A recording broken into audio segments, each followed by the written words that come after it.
Pembangunan wilayah perkotaan memainkan peran krusial dalam menciptakan lingkungan yang inklusif, berkelanjutan, dan ramah bagi warganya.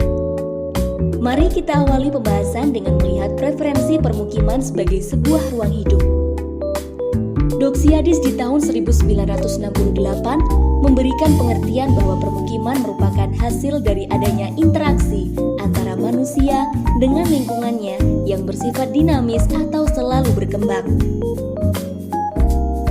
Menurut Doxiadis, elemen-elemen pembentuk pemukiman meliputi nature, man, society, shells, dan network, di mana konten atau isi dari permukiman adalah man dan society, sedangkan kontainer atau tempat fisik manusia untuk tinggal adalah nature, shells, dan network. Nature merupakan lingkungan alamiah yang menjadi wadah untuk manusia atau man beraktivitas.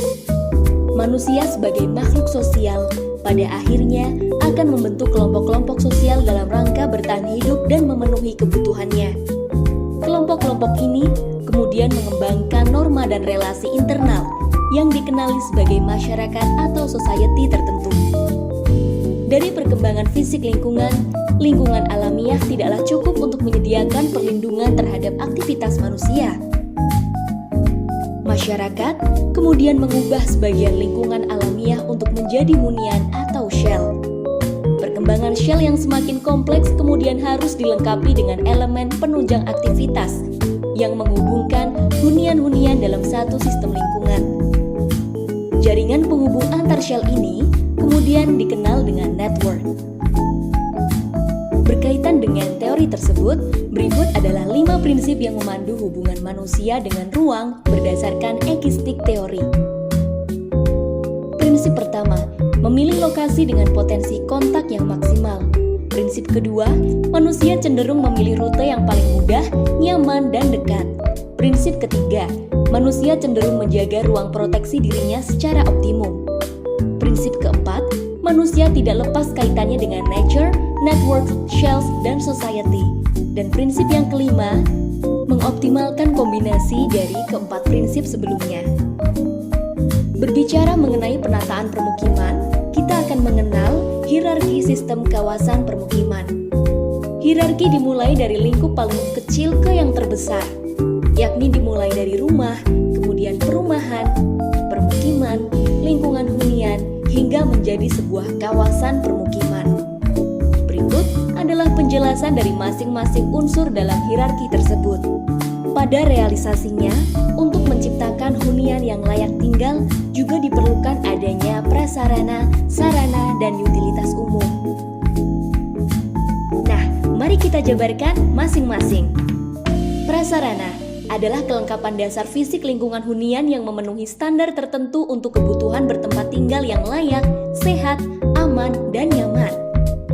Sarana merupakan fasilitas dalam lingkungan hunian yang berfungsi untuk mendukung penyelenggaraan dan pengembangan kehidupan sosial, budaya, dan ekonomi. Sedangkan utilitas umum adalah kelengkapan penunjang untuk pelayanan lingkungan hunian. Realisasi dalam menentukan kebutuhan sarana, prasarana, dan utilitas dapat mengacu pada SNI atau Standar Nasional Indonesia. Dalam penyediaan fasilitas di lingkungan permukiman, terdapat 2 prinsip, yakni 1. Keterjangkauan yang meliputi jarak, radius, dan kemudahan akses, serta yang kedua adalah kualitas layanan. Selain dibutuhkan adanya prasarana, sarana, dan utilitas umum, kota juga memerlukan kebijakan. Mengapa kebijakan perkotaan itu perlu ada?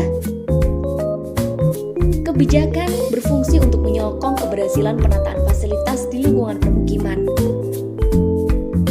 Kebijakan perkotaan diperlukan karena kota-kota adalah pusat pertumbuhan ekonomi, sosial, dan juga budaya. Kota juga merupakan tempat tinggal bagi sebagian besar populasi dunia. Kebijakan perkotaan dapat membantu memastikan bahwa kota-kota tumbuh dan berkembang secara berkelanjutan dan layak huni.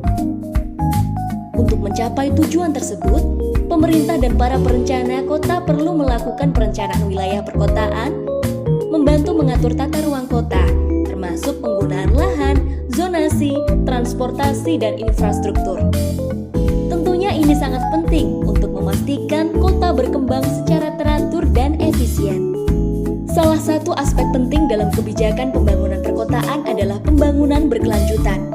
Hal ini melibatkan penggunaan sumber daya secara bijak, perlindungan lingkungan, pengurangan emisi gas rumah kaca, dan pengembangan ekonomi yang berkelanjutan.